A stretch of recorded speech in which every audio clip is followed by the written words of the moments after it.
नमस्कार मित्रांनो, अभ्यास मित्र परिवारामध्ये तुम्हा सर्वांचं स्वागत आहे. मित्रांनो, रिसेंटली राज्यसेवा पूर्व परीक्षा 2021 झालेली आहे आणि ही जी परीक्षा आहे ही तुम्हाला चांगली गेली असेल अशी मी आशा करतो. तुम्ही केलेला जो अभ्यास आहे त्यामधून बरेचसे जे प्रश्न आहे ते परीक्षेमध्ये आले असतील अशी मी आशा करतो. तर आता या ठिकाणी आपण या आजच्या व्हिडिओमध्ये काय बघणार आहोत, तर आम्ही सुद्धा राज्यसेवा पूर्व परीक्षेसाठी काही बॅचेस सुरू केले होते अभ्यास मित्रच्या माध्यमातून आणि आपण यूट्यूबवर तर फ्री व्हिडिओ बनवलेलेच आहे राज्यसेवेच्या पूर्व परीक्षेसाठी. तर मित्रांनो, आपण जर या ठिकाणी बघितलं तर आपण ज्या बॅचेस सुरू केल्या होत्या त्या बॅचेस मधून राज्यसेवेच्या पूर्व परीक्षेचा जो पहिला पेपर होता म्हणजे जो जीएस चा पेपर होता त्यामध्ये 100 पैकी जवळपास 70 प्रश्न आले होते. किती? 70 प्रश्न. मला तरी असं वाटतं की पहिलीच वेळ असावी की या ठिकाणी 70 प्रश्न आले असतील एखाद्या क्लासेसच्या किंवा एखाद्या चॅनलच्या माध्यमातून, एखाद्या चॅनलच्या बॅचेसच्या माध्यमातून किंवा एखाद्या क्लासेसच्या बॅचेसच्या माध्यमातून. आता या ठिकाणी मी ही गोष्ट आहे ही अशीच फेकत नाही. या ठिकाणी आपण काय करणार आहोत, या लेक्चरमध्ये आपल्या बॅचेस मधून जे काही प्रश्न आलेले आहे ते या ठिकाणी डिस्प्ले करणार आहोत आणि तुम्हाला या ठिकाणी 2 इमेज दाखवले जातील. पहिले तर या एवढ्या भागामध्ये वरती प्रश्न दाखवला जाईल आणि प्रश्नाच्या खाली कोणत्या लेक्चर मधून तो प्रश्न विचारलेला आहे त्या लेक्चरचा फोटो असेल. म्हणजे या ठिकाणी पुराव्यासहित आम्ही सांगणार आहोत की कोणत्या ठिकाणावरून कोणत्या लेक्चर मधून कोणत्या प्रश्नाचं उत्तर आपल्याला देता आलं असतं. आता मी तुम्हाला हे सुद्धा सांगतो की कोणत्या विषयाचे किती प्रश्न आले. तर आपण जर पॉलिटी बघितलं, राज्यशास्त्र, तर राज्यशास्त्राचे जवळपास 11 प्रश्न हे लेक्चर मधून ॲज इट इज आणि 11च्या व्यतिरिक्त ज्या काही एक्स्ट्रा नोट्स दिल्या होत्या त्यामधून 2 प्रश्न म्हणजे राज्यशास्त्राच्या 15 प्रश्नापैकी जवळपास 13 प्रश्न ॲज इट इज आपल्याला त्या ठिकाणी परीक्षेमध्ये जर तुम्ही अभ्यास मित्राचे लेक्चर बघितले असतील किंवा नोट्स वाचले असतील तर त्यामधून तुम्हाला त्या ठिकाणी 13 उत्तर फिक्स देता आली असती. त्यानंतर भूगोलाविषयी जर आपण बघितलं तर भूगोलाचे 9 प्रश्न ॲज इट इज लेक्चर मधून आलेले आहे आणि 2 प्रश्न जे आहे ते एक्स्ट्रा नोट्स जे आपण दिल्या होत्या त्यामधून आलेले आहे. म्हणजे जवळपास 11 जे प्रश्न आहे 11 ते राज्यसेवेच्या पूर्व परीक्षेमधील जे पहिला पेपर आहे त्यामध्ये भूगोलाचे 11 प्रश्न आपले लेक्चर आणि नोट्स मधून आलेले आहेत. त्यानंतर चालू घडामोडीची एक बॅच आणि चालू घडामोडीचा म्हणजे जी राज्यसेवेची बॅच होती त्यामध्ये आपण अलीकडेच समावेश केला होता लेक्चरचा, चालू घडामोडीच्या लेक्चरचा. तर त्या लेक्चर मधून देखील 6 प्रश्न विचारले गेले होते आणि आपण ज्या नोट्स दिल्या होत्या त्यामध्ये प्लस 1 प्रश्न म्हणजे असे चालू घडामोडीचे 15 पैकी 7 प्रश्न विचारले होते.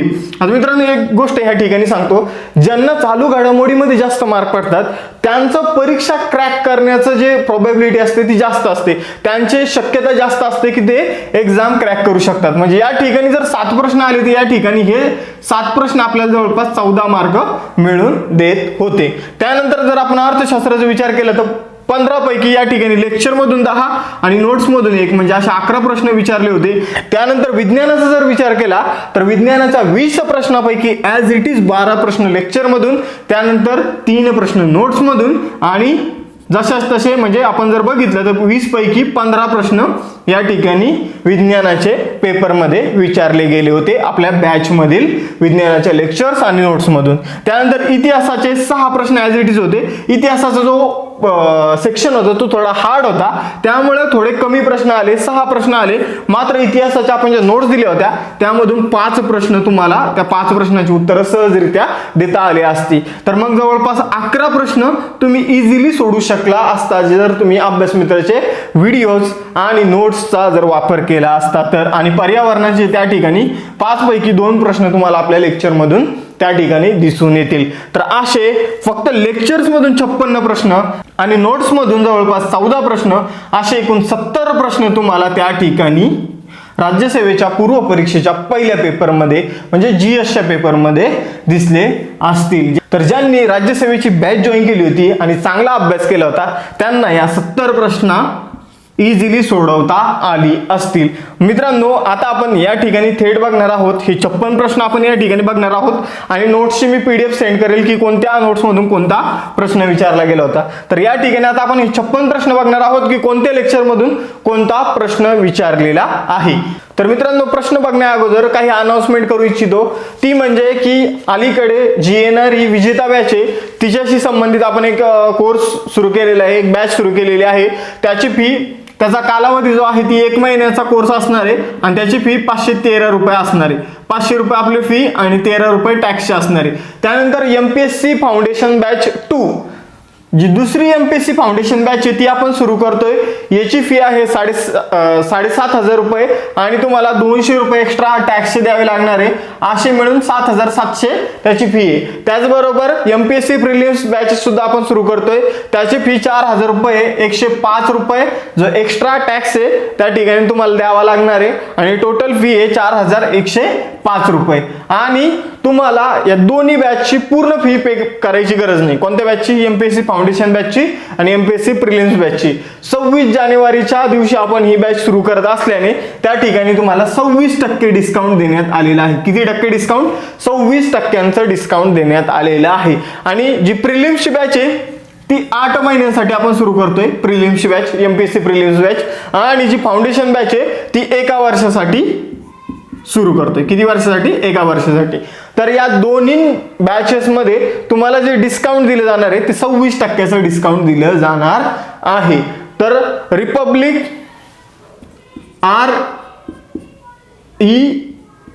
REDAY 26 हा जर कोड तुम्ही यूज केला तर तुम्हाला 26% डिस्काउंट या दोन्ही बॅचेस मध्ये दिले जाणार आहे आणि कमीत कमी पैशामध्ये तुम्हाला कंबाईन विजेता बॅच 513 रुपयामध्ये दिली जाणार आहे. आता आपण हे बघूया की कोणते प्रश्न आले होते आणि जे प्रश्न आले होते ते कोणत्या लेक्चर मधून आले होते हे सुद्धा आपण बघूया.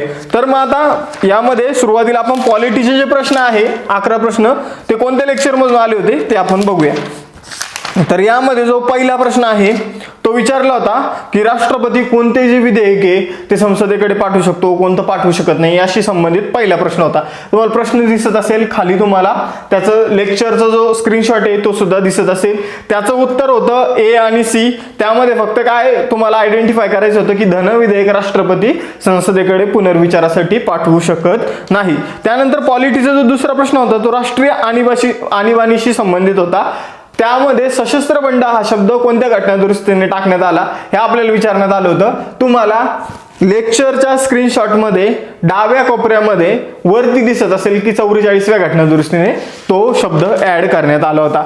त्यानंतर आपण आता लोकसभा अध्यक्षांविषयीचा प्रश्न बघू. तर लोकसभा अध्यक्षांविषयी आपल्याला 3 विधान दिली होती आणि त्यामध्ये आपल्याला कोणतं विधान बरोबर आहे हे विचारलं होतं. तर ते आपण संसद हा जो टॉपिक बघितला होता त्यामधील जे लेक्चर आहे त्यामध्ये आपण जे लोकसभेचे अध्यक्ष आहे, त्यानंतर लोकसभेचे उपाध्यक्ष, त्यानंतर राज्यसभेच्या सभापती, त्यानंतर राज्यसभेचे उपसभापती यांच्याविषयी व्यवस्थितपणे अभ्यास केला होता आणि त्या लेक्चरमधून आपल्याला इझिली याचं उत्तर देता आलं असतं.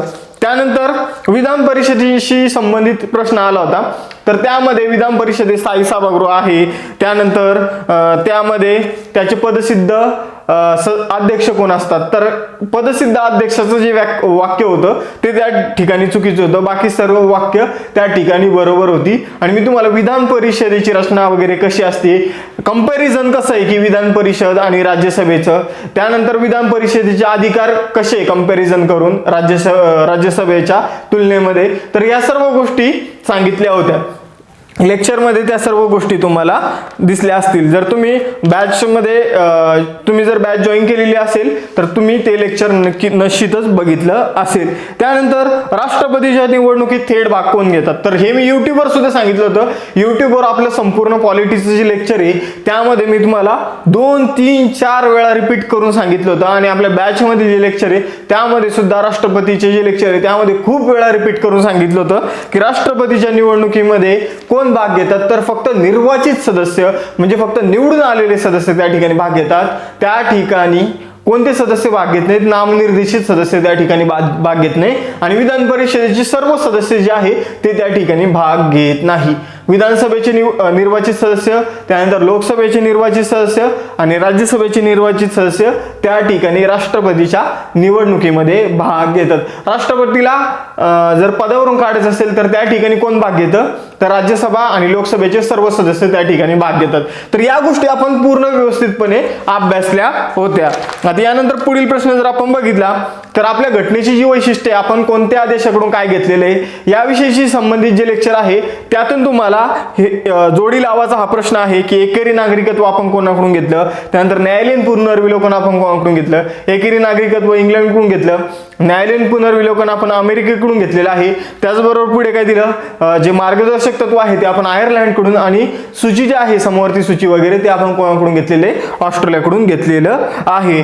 तर हे आपण राज्यघटनेची जे घटनेची वैशिष्ट्ये आहे त्याचं जे लेक्चर होतं त्यामध्ये व्यवस्थितरित्या अभ्यासलं होतं. त्यानंतर मूलभूत हक्काचं जे लेक्चर होतं त्यामधून तुम्हाला शोषणाविरुद्धचे जे हक्क आहे तर तो हक्क कशाशी संबंधित आहे यावर आपल्याला प्रश्न आला होता. त्या प्रश्नाचं उत्तर ज्यांनी बॅच जॉईन केली होती त्यांना याचं उत्तर देण्यामध्ये काहीही अडचण आली नसेल. आता यानंतर जर आपण पुढे गेलो तर भारताचे नियंत्रक आणि महालेखा परीक्षक यांच्याविषयी आपण युट्यूबवर आणि बॅचमध्ये घेतलेले जे लेक्चर आहे ते तुम्हाला फायदेशीर ठरलं असेल. त्यामध्ये हे सर्व जे स्टेटमेंट आहे ते आपण घेतले होते की ते लोकलेखा समितीचे मार्गदर्शक मित्र आणि तत्वज्ञ म्हणून कार्य करतात, त्यांची नियुक्ती राष्ट्रपतीकडून केली जाते, त्यांचे वेतन आणि भत्ते संसदेकडून निश्चित केले जातात. फक्त त्या ठिकाणी पंतप्रधानांकडून केव्हाही त्यांचं जे पद आहे ते काढून घेतलं जात नाही. तर हे त्या ठिकाणी विधान फक्त चुकीचं होतं. तर ते जर युट्यूबवरचं लेक्चर जर तुम्ही बघितलं असेल तर त्याचं उत्तर तुम्हाला इझिली देता आलं असेल. त्यानंतर करंटच्या बॅचमधील जे पहिलं लेक्चर होतं आपलं ते जम्मू काश्मीरशी रिलेटेड होतं. पूर्ण आपण जम्मू काश्मीर आणि लडाख विषयी अभ्यास केला होता पहिल्याच लेक्चरमध्ये आणि त्या ठिकाणी तुम्हाला एक तारीख दिली होती ती म्हणजे 31 ऑक्टोबर 2019. तुम्ही त्या लेक्चरचा स्क्रीनशॉट जरी बघितला तर त्यामध्ये तुम्हाला या सर्व गोष्टी दिसत असेल. तर 31 ऑक्टोबर 2019 ही जी तारीख आहे या दिवशी जम्मू काश्मीर राज्यामध्ये ज्या सर्व काही जुन्या गोष्टी होत्या ते संपुष्टात आल्या आणि जम्मू काश्मीर केंद्रशासित प्रदेश म्हणून त्यासोबत लडाख हा नवीन केंद्रशासित प्रदेश बनलेला आहे. त्यानंतर आपलं जे पंचायत राज विषयीचे लेक्चर आहे त्यामध्ये आपण बघितलेले आहे की 74व्या घटना दुरुस्ती कायद्यानुसार त्या ठिकाणी काय काय निर्माण करण्यात आलं. तर हे आपण बघितलं तर 3 स्तरीय व्यवस्था ग्रामीण पातळीवर आणि शहरी पातळीवर त्या ठिकाणी निर्माण करण्यात आली होती. त्यानंतर आपण हे झाले पॉलिटीचे प्रश्न. तर आणि अजून एक प्रश्न आहे जो विविध लेक्चर जर आपण बघितले असेल बॅचेस मध्ये तर त्यामधून तुम्हाला त्याचं उत्तर देता आलं असतं. ते म्हणजे शपथ आणि प्रतिज्ञेचा जो नमुना आहे तो भारतीय राज्यघटनेच्या कोणत्या अनुसूचीमध्ये देण्यात आलेला आहे. तर जेव्हा आपण राष्ट्रपतीचे लेक्चर बघतो, उपराष्ट्रपतीचे लेक्चर बघतो किंवा इतर विविध लेक्चर बघतो ज्यामध्ये शपथ आणि प्रतिज्ञेचा उल्लेख आहे अशा लेक्चरमध्ये मी तुम्हाला सांगितलं होतं की जी तिसरी अनुसूची आहे या तिसऱ्या अनुसूचीमध्ये कशाचा उल्लेख करण्यात आलेला आहे तर शपथ आणि प्रतिज्ञेच्या नमुन्याचा उल्लेख करण्यात आलेला आहे. आता हे झाले 11 प्रश्न जे आपल्या पॉलिटीच्या लेक्चर मधून विचारलेले आहे. तर तुम्ही जे स्क्रीनशॉट आहे त्यामध्ये बघितलंच असेल की पॉलिटीचे आपण त्या ठिकाणी 10 स्क्रीनशॉट जे ते दाखवलेले आहे. 10 स्क्रीनशॉट मधून जवळपास किती 10 प्रश्न आणि जो प्रतिज्ञेचा प्रश्न आहे त्यासाठी बरेचसे लेक्चर मध्ये मी रिपीट केलेलं आहे त्यामुळे त्याचा स्क्रीनशॉट टाकलेला नाही. अशा 11 जे प्रश्न आहेत ॲज इट इज पॉलिटीच्या लेक्चर मधून आलेले आहे. यानंतर दुसरा विषयाला सुरुवात करतो म्हणजे भूगोल. तर भूगोलचे जे प्रश्न आहे ते आपल्या कोणकोणत्या लेक्चर मधून कोणते प्रश्न आले ते सुद्धा आपण अभ्यासू. तर भूगोलचा जो दुसरा प्रश्न होता माझ्याकडे सी सेट आहे. दुसरा प्रश्न होता की वारे आणि ते कोणत्या ठिकाणावर वाहतात. तर त्याच्याशी संबंधित जो प्रश्न होता त्याचा तुम्हाला स्क्रीनशॉट दिसत असेल लेक्चरचा. जगाचा भूगोल स्वतः मी शिकवलं होतं बॅचवर. त्यामध्ये तुम्हाला प्रॉपर पीपीटी बनवून जगाचा भूगोल शिकवण्यात आलं होतं विविध आकृत्यांच्या माध्यमातून. त्यानंतर हर्षली मॅडमने जो भारताचा भूगोल घेतला होता त्यामध्ये काराकोरम पर्वत श्रेणीच्या दरम्यान कोणकोणत्या श्रेणी येतात हे तुम्हाला त्या ठिकाणी सांगितलेलं आहे. स्क्रीनशॉट मध्ये तुम्हाला या सर्व गोष्टी दिसत असेल तर याचं उत्तर होतं झास्कर पर्वत श्रेणी. काराकोरम आणि पीर पंजाल पर्वत श्रेणीमध्ये कोणती श्रेणी येते तर झास्कर पर्वत श्रेणी येते. त्यानंतर जर आपण पुढे गेलो तर हिमखंड आणि त्यांचे ठिकाण, तर हर्षाली मॅडमचा जो भारताचा मॅप काढला होता त्यामध्ये जी प्रमुख शिखरं आहे ती दाखवली होती आणि त्या शिखरांमधून तुम्हाला याचं उत्तर इझिली देता आलं असतं. आता या ठिकाणी फक्त बऱ्याचशा मुलांना कन्फ्युजन आहे, एक तर हा प्रश्न कॅन्सल होऊ शकतो बघा, कारण या ठिकाणी सियाचीन आणि रिमो हे दोन्ही पण शिखर जे आहे किंवा दोन्ही पण ठिकाणं आहे हे काराकोरम रांगेशी रिलेटेड आहे. तर आता आयोग काय उत्तर देते याची आपण वाट बघूया. यानंतर आपण जर पुढे गेलो तर मी स्वतः महाराष्ट्राचं भूगोल शिकवलं होतं आणि स्वतः मॅपमध्ये तुम्हाला प्रत्येक जिल्ह्याची घनता त्या ठिकाणी दाखवली होती. त्यामधून तुम्हाला हे घनतेचं जे उत्तर आहे ते इझिली देता आलं असतं. कोल्हापूरची किती, पुण्याची किती, त्याचं उतरता चढता क्रम लावायला सांगितलं होता, त्याचं उत्तर इझिली देता आलं असतं. त्यानंतर पठाराविषयी 2 प्रश्न आले होते. मग पठाराविषयीचे जे प्रश्न आहे त्याचे उत्तर कोणत्या लेक्चरमधून देता आली असती, तर आपण खंडावाईज एक लेक्चर घेतले होते, 7 लेक्चर घेतले होते खंडावाईज. 7 खंडाचे 7 लेक्चर घेतले होते. त्यामध्ये कोणत्या खंडामध्ये कोणता पर्वत आहे, कोणतं पठार आहे, ते पठार कोणत्या प्रकारचं आहे यावर ते प्रश्न याचे ते प्रश्न होते. आणि मग 7 लेक्चर जर तुम्ही बघितले असते तर तुम्हाला या ठिकाणी 2 प्रश्न म्हणजे 4 मार्क्स इझिली मिळवता आले असते. त्यानंतर तुम्हाला त्याचे स्क्रीनशॉट सुद्धा दिसत असेल प्रश्नाचा आणि जे आपण लेक्चर घेतलेला आहे त्याचा. त्यानंतर जो प्रश्न होता, मी सुरुवातीचे जे दुसरं लेक्चर घेतलं होतं त्यामधून सुद्धा डायरेक्ट प्रश्न आलेले. त्यामध्ये आपण बघतो की सूर्यमालेमध्ये डॅडॅश ग्रह सूर्यापासून डॅडॅश किमी अंतरावर असून सूर्याभोवती एक परिभ्रमण करण्यासाठी त्याला 88 दिवस लागतात. तर त्याचा स्क्रीनशॉट तुम्हाला दिसत असेल. हे लेक्चर 6 महिन्यापूर्वी घेतलेले, त्यामधून इझिली त्या ठिकाणी प्रश्न विचारलेला आहे. प्रत्येक ग्रहाची व्यवस्थितपणे माहिती मी तुम्हाला दिली होती. उपग्रह आहे का, उपग्रह नाही, ग्रहाचा व्यास किती आहे, त्यानंतर ग्रह सूर्यापासून लांब किती, ही सर्व माहिती दिली होती. त्यासोबत त्या लेक्चर मध्ये ग्रहाचा फोटो बिटो सर्व गोष्टी तुम्हाला देण्यात आल्या होत्या. त्यानंतर जर आपण पुढे गेलो तर आपण भूरूपांचा अभ्यास केला होता भूगोलामध्ये, जगाच्या भूगोलामध्ये, की आपण बरेचसे लेक्चर बघितले होते ज्यामध्ये वाऱ्यामुळे निर्माण झालेली भूरूपे. मग वाऱ्याचे जे 2-3 कार्य असतात, अपक्षरण कार्य, त्यानंतर निक्षेपण कार्य, यामुळे निर्माण झालेली भूरूपे. त्याचबरोबर समुद्री लाटाच्या अपक्षरण कार्यामुळे निर्माण झालेली भूरूपे, निक्षेपण कार्यामुळे निर्माण झालेली भूरूपे. तर समुद्र लाटाच्या अपक्षरण कार्यामुळे निर्माण झालेल्या भूरूपांवर प्रश्न विचारला होता आणि त्याचं तुम्हाला लेक्चरमध्ये सुरुवातीलाच सांगितलं होतं की कोणकोणती भूरूप निर्माण होतात. तर तुम्हाला ते आता दिसत असेल. तर जो धबधब्यावरील प्रश्न होता तर तो हर्षाली मॅडम यांच्या भूगोलाचं जे लेक्चर होतं धबधब्यावरचं, तर त्यामधून आला होता. त्यामध्ये त्यांनी नदी आणि त्या नदीवर असणारे धबधबे ची लिस्ट दिली होती. तुम्हाला स्क्रीनशॉट किंवा फोटोमध्ये दिसत असेल. तर त्यामधून तुम्ही इझिली ती जोड्या लावू शकत होता. आता यानंतर आपण पुढे जाऊ. जो तिसरा विषय आहे तो आपण चालू घडामोडी घेऊ. चालू घडामोडीचे जवळपास 6 प्रश्न ॲज इट इज आले होते. ते सुरुवातीला आपण बघू कोणत्या लेक्चर मधून आले होते. तर आता या ठिकाणी जर आपण बघितलं चालू घडामोडीची, तर चालू घडामोडीचा जो बुकर पुरस्कार जो आहे तो कोणत्या कादंबरीला मिळाला, तर शगीबेन कादंबरीला मिळाला. तर मी बुकर पुरस्कार, मॅन बुकर पुरस्कार, ही सर्व गोष्टी, ऑस्कर, हे सर्व घेतलं होतं आणि याचं एक डेमो लेक्चर मी युट्यूबवर टाकलं होतं. ते युट्यूबवर जे डेमो लेक्चर आहे चालू घडामोडीचं, त्यामधून सुद्धा तुम्ही 2-3 प्रश्न उत्तर इझिली देऊ शकत होता. तर बॅच मध्ये जे चालू घडामोडीचे जे आपण लेक्चर घेतले होते त्यामधून बुकर पुरस्काराचा जो प्रश्न आहे तो तुम्ही इझिली सोडू शकत होता, तुम्हाला दिसतच असेल. त्यानंतर नोबेल पुरस्कारावर प्रश्न आला होता की मारिया रेसा यांना शांततेचा नोबेल पुरस्कार मिळालेला आहे आणि त्यांचं एक वृत्तपत्र आहे रॅपलर नावाचं.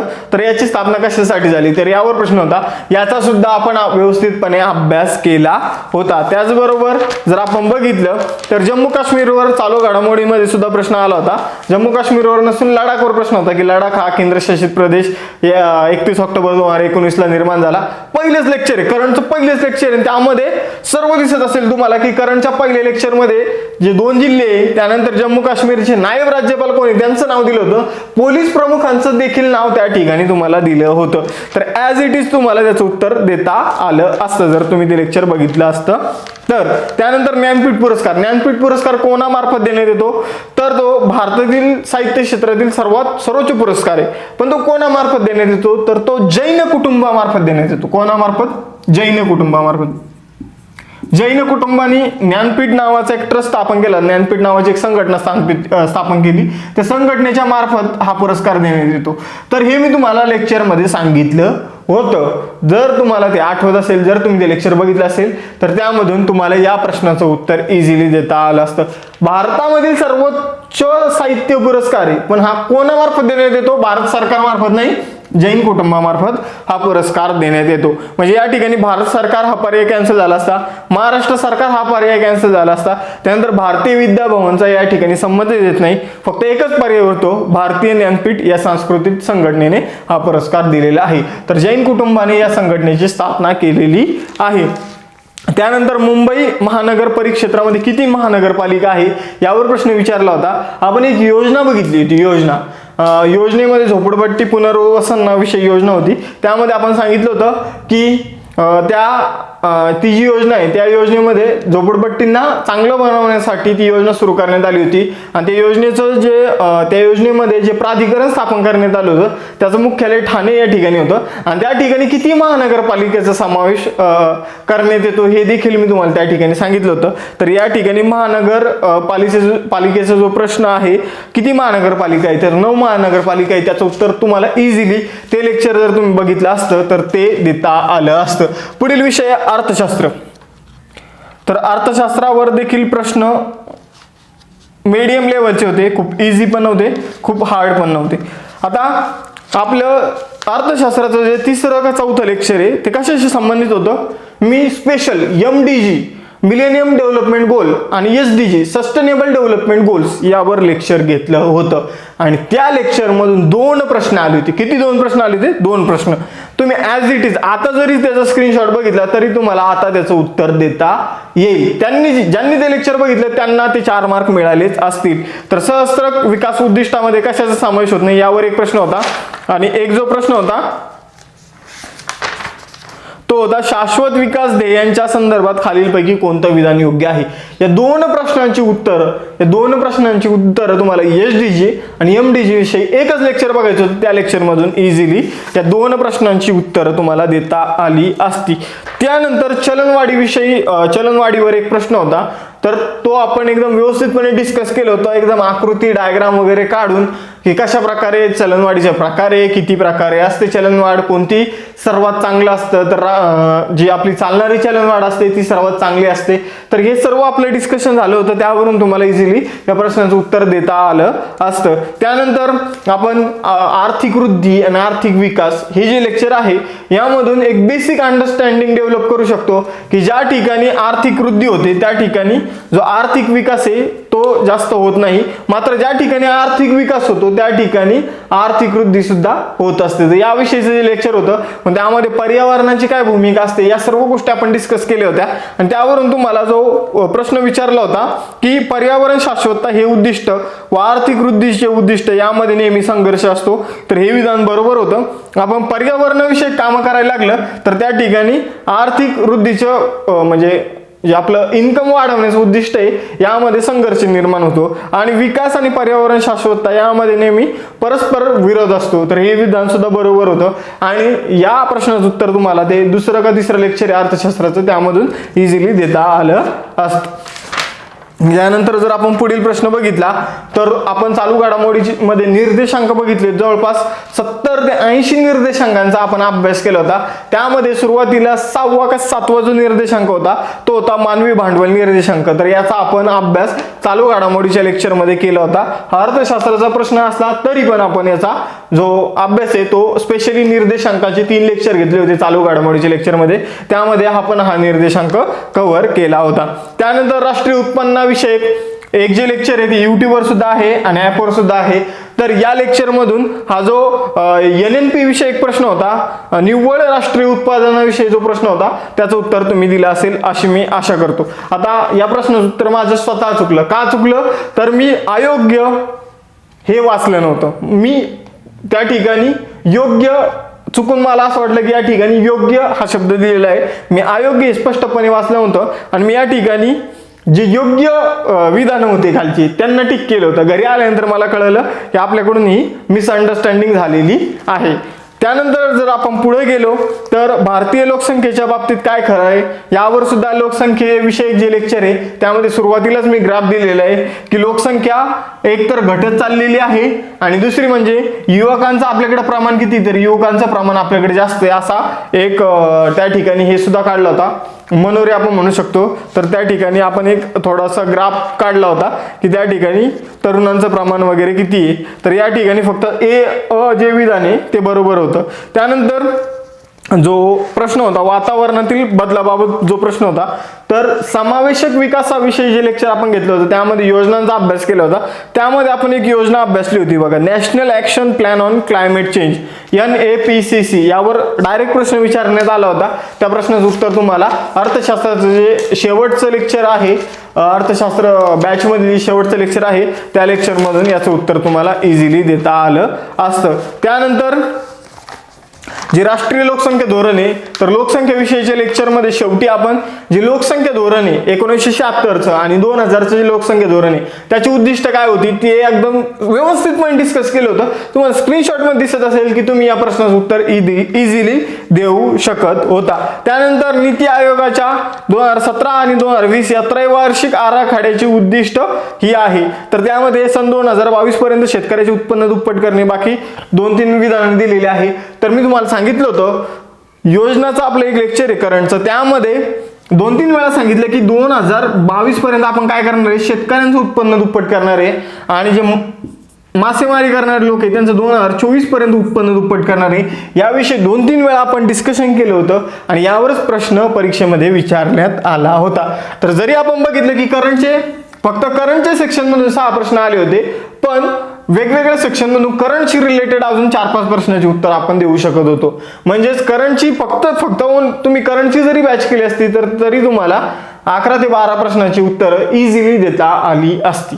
आता यानंतर पुढे जो आपण अर्थशास्त्राविषयी आपण बघितलं, अर्थशास्त्राविषयी जे प्रश्न आले होते ते आपण बघितले, प्रश्न बघितले, त्यांचे स्क्रीनशॉट बघितले, ते कोणत्या लेक्चरमधून आले होते. त्यानंतर आपण आता विज्ञान या सेक्शन कडे थोडं लक्ष देऊ.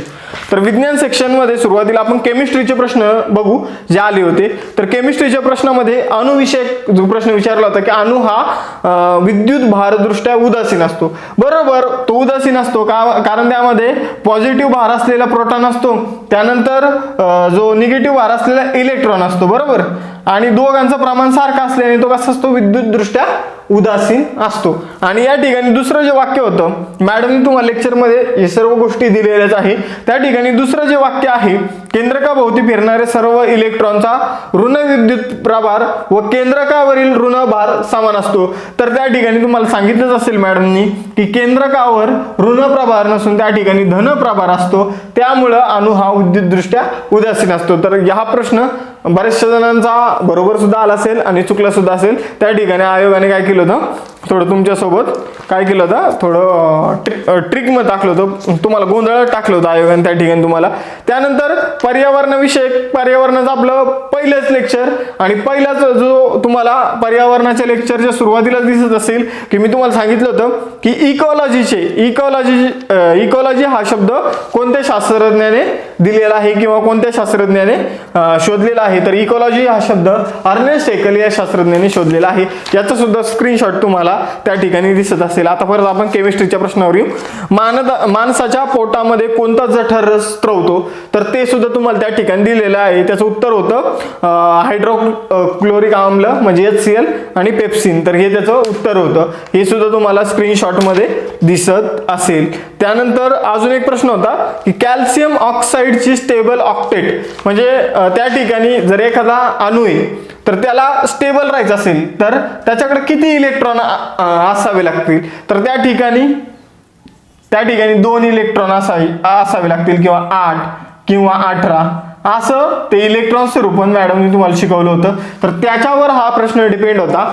तर कॅल्शियम ऑक्साईडला स्टेबल व्हायचं असेल तर कॅल्शियमच्या अणूला काय करावं लागेल, 2 इलेक्ट्रॉन काय करावं लागेल, ऑक्सिजनच्या अणूला द्यावे लागतील. कॅल्शियमच्या अणूकडून 2 इलेक्ट्रॉन ऑक्सिजनच्या अणूला जातील. तर हे याचं उत्तर होतं. तर तुम्हाला हे ऑक्टेट वगैरे कसं अष्टक कसं पूर्ण करायचं मराठी भाषेत सांगायचं झालं तर हे शिकवण्यात आलं होतं. आणि रासायनिक अभिक्रियेचा वेग, तर यावर दुमत आहे. या प्रश्नाचं उत्तर काही जण म्हणतात की सुरुवातीला जास्त असतो आणि नंतर वेळेसह हा वेग कमी होत जातो. आपण बऱ्याचशा रासायनिक अभिक्रियेचे प्रकार बघितले, मात्र त्या ठिकाणी रासायनिक अभिक्रियेचा जो वेग असतो तो उत्प्रेरकावर डिपेंड असतो. मॅडमने तुम्हाला शिकवलं होतं. आणि मग त्या ठिकाणी तुम्हाला एक गोष्ट जाणवली असेल की शेवटी चौथा पर्याय होता की असे सर्वसाधारण विधान केले जाऊ शकत नाही. तर हे सुद्धा तिसरा किंवा चौथा पर्याय याचं उत्तर असू शकतं. मला तरी वाटतं की चौथा पर्याय उत्तर असेल, पण आयोग काय देतंय हे आपण बघूया. पण तुम्हाला अभिक्रियेचे प्रकार जेव्हा शिकवले तेव्हा तुम्हाला ही गोष्ट आढळलीच असेल की अभिक्रियेचा जो वेग आहे तो कशावर डिपेंड असतो, उत्प्रेरकावर डिपेंड असतो. जे कॅटलिस्ट असतात त्यावर तो डिपेंड असतो. त्यानंतर धातू आणि अधातू याचं जे लेक्चर होतं केमिस्ट्रीचं, त्यामध्ये हिऱ्याविषयी ग्राफाईट विषयी एक प्रश्न आला होता की हिरा हा विद्युत दुर्वाहक आहे. त्यानंतर ग्राफाईट ची जी रचना आहे ती द्विमितीय पत्र्यासारखी संरचना आहे. त्यामधून ग्राफाईटमधून वीज वाहू शकते, म्हणजे विद्युत प्रवाह त्या ठिकाणी होऊ शकतो. त्यानंतर खडकाला छिद्र पाडण्यासाठी हिरा वापरला जातो. तर हिरा बऱ्याचशा गोष्टींसाठी वापरला जातो. कठीण पदार्थ तोडण्यासाठी हिरा वापरला जातो. तर हिराची आणि ग्राफाईटची जी माहिती तुम्हाला ती लेक्चरमध्ये दिसत असेल. आणि त्याचबरोबर जे मोल फ्रॅक्शन मोल किती काढायचे, तर हे सुद्धा मॅडमने तुम्हाला शिकवलं होतं. तर ते सुद्धा तुम्हाला स्क्रीनशॉटमध्ये दिसत असेल. म्हणजे हे जे प्रश्न आहे हे तुम्हाला ॲज इट इज जर ते लेक्चर बघितले असतील तर त्यामधून देता आली असती. यानंतर बायोलॉजीच्या लेक्चरवर कोणकोणते प्रश्न आले होते, तर खालीलपैकी कोणत्या पेशी घटकाभोवती पटल असते यावर जो प्रश्न विचारण्यात आला होता, तर त्याचं उत्तर तुम्हाला मॅडमच्या बायोलॉजीवर जे लेक्चर बनवलेलं आहे पेशी विषयक अंगांचं जे लेक्चर आहे, पेशीची अंगके, या लेक्चरमधून तुम्हाला या प्रश्नाचं उत्तर इझिली देता आलं असतं. आणि युकॅरियोटिक ज्या पेशी आहे, ज्या आधुनिक पेशी आहे, ज्या प्रोकॅरियोटिक पेशी आहे, तर यांचं आपण व्यवस्थितपणे मॅडमने तुम्हाला सांगितलं होतं की प्रोकॅरियोटिक पेशी काय असतात, त्यांचं गुणधर्म काय असतं, युकॅरियोटिक पेशी काय असतात, त्यांचे गुणधर्म काय असतं. तर याविषयी जो प्रश्न होता त्याचं सुद्धा उत्तर तुम्हाला बायोलॉजीच्या लेक्चरमधून देता आलं असेल. आणि मानवाच्या पोटामध्ये कोणते जठरस स्त्रवतात हा सुद्धा बायोलॉजीचा प्रश्न होता. मी चुकून तुम्हाला केमिस्ट्रीचा प्रश्न सांगितला, तर HCl आणि पेप्सिन हे याचं उत्तर होतं. त्यानंतर हृदयाचं मॅडमने एक चौकोनी डायग्राम काढली होती. हृदय चौकोनी नसतं, पण तुम्हाला समजून सांगण्यासाठी अशा प्रकारे चौकोनी डायग्राम काढली होती मॅडमने. आणि त्या लेक्चरमध्ये तुम्हाला सांगितलं होतं की हृदयाची रचना कशी असते, त्यामध्ये रक्तप्रवाह कसा होतो. तर हृदयावर जो प्रश्न विचारला होता की रक्त कुठून कुठं जातं, तर या प्रश्नाचं उत्तर तुम्हाला त्या ठिकाणी इझिली देता आलं असेल. यानंतर जर आपण पुढे गेलो तर फिजिक्सचे जे 2 प्रश्न आहे, तर सागर सरांनी फिजिक्सचे लेक्चर घेतले होते. त्यामध्ये आपण फिजिक्सचे बरेचसे गणित बघितले होते त्या ठिकाणी. तर त्या ठिकाणी शक्ती कशी काढायची, माणसाने वापरलेली शक्ती कशी काढायची, त्याचं लेक्चर स्पेशली घेतलं होतं. त्यामधून प्रश्न होता. आणि जो अपवर्तनांक आहे, तर अपवर्तनांक कसा काढायचा, तर त्याचे सुद्धा लेक्चर घेतलं होतं. त्याचे सूत्र वगैरे तुम्हाला दिसत असेल, तर त्यामधून सुद्धा प्रश्न आला होता. तर अशा प्रकारे जे विज्ञान आहे, तर विज्ञानाचे 12 प्रश्न, तब्बल 12 प्रश्न त्या ठिकाणी विचारली गेली होती. तर बॅचमध्ये आपण खूप तळमळीने लेक्चर बनवली होती आणि त्यामधील बऱ्याचशा लेक्चरवर प्रश्न विचारला होता. त्यामुळं आम्ही जे कार्य केलं होतं त्यामध्ये आम्हाला यश मिळालं होतं. तुम्ही सुद्धा लवकरात लवकर आपली जी बॅचेस आहे ती जॉईन करा. आता यानंतर पुढील विषय घेऊ आपण इतिहास. आता इतिहासाचे प्रश्न थोडे अवघड होते, थोडे ट्रिकी होते. इतिहासाचा जो सेट आहे आपला, त्यामधील पहिला प्रश्न कॅन्सल होणार आहे. त्यामध्ये आपल्याला पर्याय दिले होते की ॲलन ह्युमनच्या विचाराला पाठिंबा असणारे व्यक्ती दिले होते, पण या ठिकाणी पर्याय देताना आयोगाने चुकी केली होती. A आणि C हा पर्याय दिला, त्यानंतर C आणि A हा पर्याय दिला, त्यानंतर B आणि D हा पर्याय दिला, त्यानंतर D आणि B हा पर्याय दिला. म्हणजे हा प्रश्न 100% कॅन्सल होणार आहे. त्यामुळे आपण आपल्या बॅचमधून आला असं काही म्हणत नाही या ठिकाणी.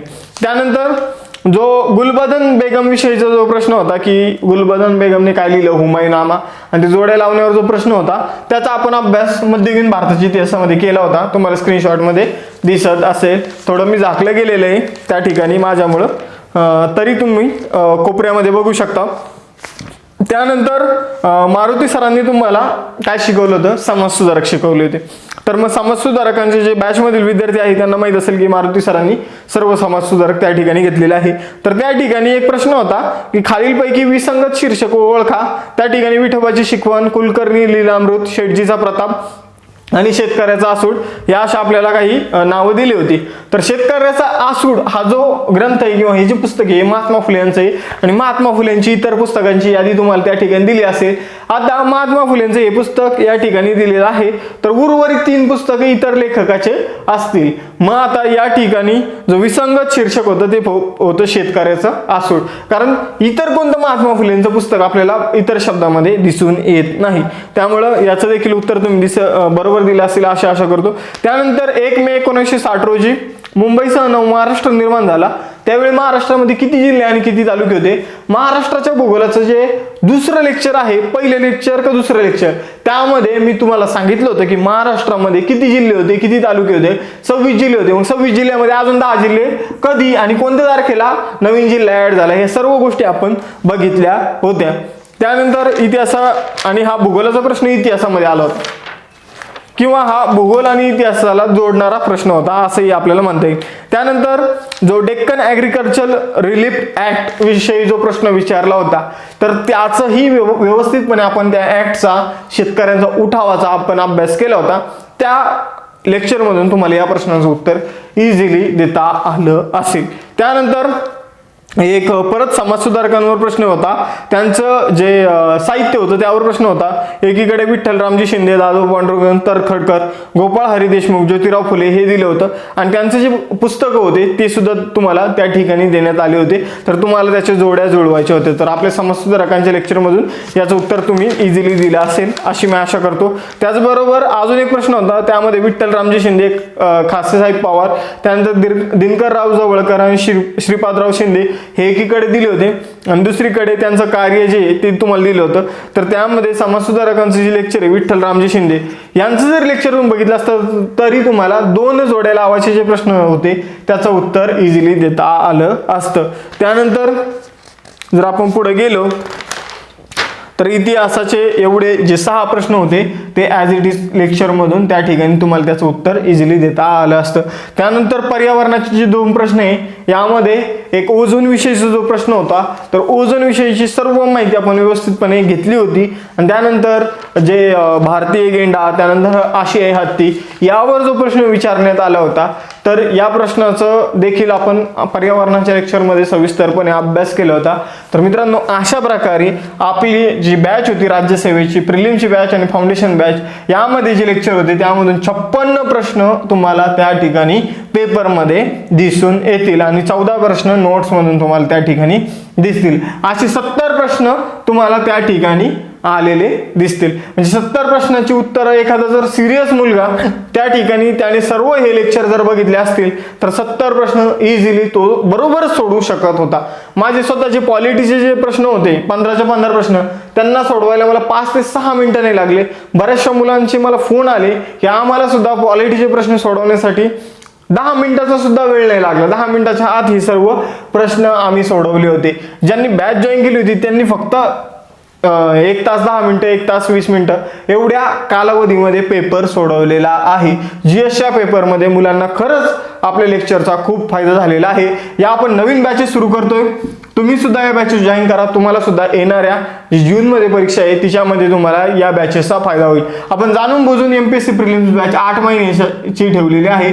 पुढे जाऊन जर काही कालावधी वाढला किंवा तुम्हाला जी कंबाईनची परीक्षा आहे येणारी ऑक्टोबरमध्ये, तिच्यासाठी तुम्हाला ही बॅच फायदेशीर पडेल. या दृष्टिकोनाने आपण या बॅचचा जो कालावधी तो 8 महिने ठेवलेला आहे. फाउंडेशन बॅच जी आहे ती 1 वर्षाची असणार आहे. पूर्व आणि मुख्य परीक्षेसाठी असणार आहे. यांच्यावर सेपरेट व्हिडिओ सुद्धा आपण घेऊन येऊया की यामध्ये आम्ही तुम्हाला काय कोणत्या गोष्टी देणार आहोत. तर 26% डिस्काउंट या 2 बॅचवर, फाउंडेशन आणि MPSCच्या प्रिलिम्स बॅचवर 26 जानेवारी रिपब्लिक डेच्या निमित्ताने देण्यात येत आहे. त्यामुळे आपण काय करतोय, तुम्हाला हे जे डिस्काउंट आहे हे देत आहे. तर मित्रांनो, व्हिडिओ लेक्चर आवडला असेल तर आपल्या चॅनलला लाईक, शेअर आणि सबस्क्राईब करा आणि अशाच नवीन नवीन व्हिडिओसाठी बघत राहा अभ्यास मित्र.